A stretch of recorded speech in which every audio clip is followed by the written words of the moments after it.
السلام علیکم ورحمۃ اللہ وبرکاتہ۔ آج کا موضوع بہت ہی خاص ہے۔ آج کا موضوع ہے قرآن اور تنہائی۔ آپ میں سے کتنے لوگ ہیں جو کبھی کبھی اکیلا پن محسوس کرتے ہیں؟ تنہائی کا احساس زندگی کا ایک حصہ ہے، لیکن کیا آپ جانتے ہیں کہ قرآن ہمیں اس سے نجات پانے کا بہترین طریقہ بتاتا ہے؟ تنہائی کا احساس اکثر ہمیں گھیر لیتا ہے اور اس وقت ہمیں سب سے زیادہ سکون اور رہنمائی کی ضرورت ہوتی ہے۔ تو آئیے آج اس موضوع کو گہرائی سے سمجھتے ہیں۔ تنہائی ایک ایسا احساس ہے جو زندگی کے مختلف مراحل میں ہمیں محسوس ہوتا ہے۔ یہ جسمانی تنہائی بھی ہو سکتی ہے جب ہم لوگوں سے دور ہوں، یا ذہنی تنہائی جب ہم اپنے جذبات میں اکیلا محسوس کرتے ہیں۔ یہ احساسات ہمارے ذہن و دل پر بوجھ ڈال سکتے ہیں۔ یہ احساسات مختلف وجوہات کی بنا پر پیدا ہو سکتے ہیں، جیسے کہ دوستوں یا خاندان سے دوری ہو، معاشرتی دباؤ ہو، یا زندگی میں تبدیلیاں ہوں۔ ان حالات میں ہم اللہ کی مدد کی تلاش کرتے ہیں۔ تنہائی صرف جسمانی فاصلے کا نام نہیں، بلکہ یہ ایک گہرا جذباتی احساس ہے۔ جب ہم اکیلے ہوتے ہیں تو خیالات کی ایک کثیر تعداد ہمیں گھیر لیتی ہے، لیکن کیا آپ جانتے ہیں کہ یہ احساس ہمارے روحانی سفر کا حصہ بھی ہو سکتا ہے؟ آپ نے سنا ہوگا کہ بہت سے عظیم لوگ جیسے صوفیہ کرام اور علماء، انہوں نے تنہائی کو ایک موقع کے طور پر لیا۔ انہوں نے اپنی روحانی ترقی کے لیے اس وقت کا استعمال کیا۔ قرآن میں ایسی آیات ہیں جو ہمیں اس وقت میں سکون دیتی ہیں۔ مثلاً اللہ فرماتے ہیں، میں تمہارے قریب ہوں۔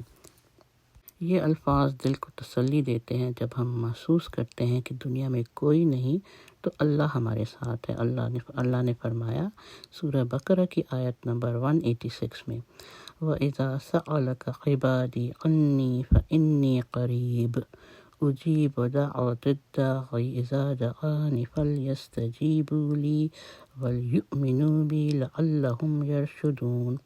ترجمہ ہے اس کا، جب میرے بندے میرے بارے میں آپ صلی اللہ علیہ وسلم سے سوال کریں تو آپ کہہ دیں کہ میں بہت ہی قریب ہوں۔ ہر پکارنے والے کی پکار کو جب بھی وہ مجھے پکارے قبول کرتا ہوں۔ اس لیے لوگوں کو بھی چاہیے وہ میری بات مان لیا کریں اور مجھ پر ایمان رکھیں، یہی ان کی بھلائی کا باعث ہے۔ سورہ قاف آیت نمبر 16 میں اللہ تعالیٰ نے فرمایا کہ وَلَقَدْ خَلَقْنَا الْإِنسَانَ وَنَعْلَمُ مَا تُوَسْوِسُ بِهِ نَفْسُهُ وَنَحْنُ أَقْرَبُ إِلَيْهِ مِنْ حَبْلِ الْوَرِيدِ۔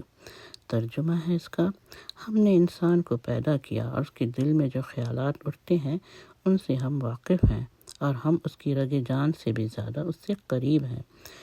تو تنہائی سے نکلنے کے لیے ہمیں ایک دوسرے کے ساتھ وقت گزارنا چاہیے، دوستوں اور خاندان کے ساتھ تعلقات کو مضبوط کرنا چاہیے، اور قرآن کی تلاوت کو اپنی روزمرہ کی زندگی میں شامل کرنا چاہیے۔ یقیناً قرآن پاک کی تلاوت، اس کے معنی پر غور و فکر کرنا تنہائی میں ایک بہترین عمل ہے جو انسان کو روحانی سکون اور قلبی اطمینان فراہم کرتا ہے۔ قرآن مجید اللہ تعالیٰ کا کلام ہے جو ہر زمانے میں اور ہر حالت میں انسان کی رہنمائی کرتا ہے۔ تو تنہائی میں وقت گزارنا بعض اوقات انسان کے لیے مشکل ہو سکتا ہے، لیکن اگر اس وقت کو صحیح طریقے سے استعمال کیا جائے تو یہ نہایت مفید ثابت ہو سکتا ہے۔ تو قرآن مجید کی تلاوت روحانی سکون کا ذریعہ بھی ہے، یہ دلوں کو سکون عطا کرتی ہے۔ اللہ تعالیٰ فرماتے ہیں کہ بے شک دلوں کا اطمینان اللہ کے ذکر سے ہوتا ہے۔ سورہ رعد میں جب ہم تنہائی میں قرآن پڑھتے ہیں تو یہ ہمیں اللہ کے قریب لے جاتا ہے، ہماری روح کو تسکین پہنچاتا ہے، زندگی کی رہنمائی بھی ملتی ہے۔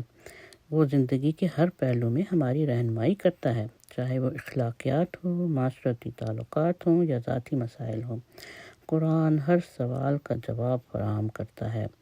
تو تنہائی میں قرآن کا مطالعہ ہمیں ان مسائل کا حل تلاش کرنے میں مدد دیتا ہے جو ہمیں درپیش ہوتے ہیں۔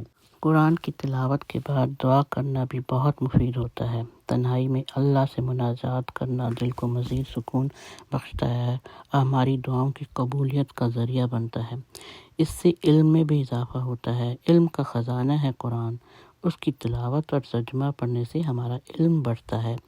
ہم اللہ کی صفات انبیاء کرام کے قصے اور مختلف اقوام کے حالات سے واقفیت حاصل کرتے ہیں، جو ہمارے ایمان کو مزید مضبوط بناتا ہے۔ یاد رکھیں، تنہائی کا احساس عارضی ہے اور اللہ ہمیشہ ہمارے ساتھ ہے۔ جب بھی آپ کو اکیلے پن کا احساس ہو، قرآن کی آیات کو یاد کریں، اللہ سے باتیں کریں۔ ہمیں ایک دوسرے کی مدد کرنی چاہیے، اس سفر میں آپ اکیلے نہیں ہیں۔ اگر آپ کو یہ ویڈیو پسند آئی ہو تو لائک اور سبسکرائب کریں، اپنے تجربات ہمارے ساتھ شیئر کریں۔ کوئی سجیشن دینا چاہیں تو وہ بھی دیں۔ کسی خاص موضوع پر ویڈیو دیکھنا چاہتے ہیں تو کمنٹس میں لکھیں۔ اللہ ہم سب کا حامی و ناصر ہو، آمین ثم آمین۔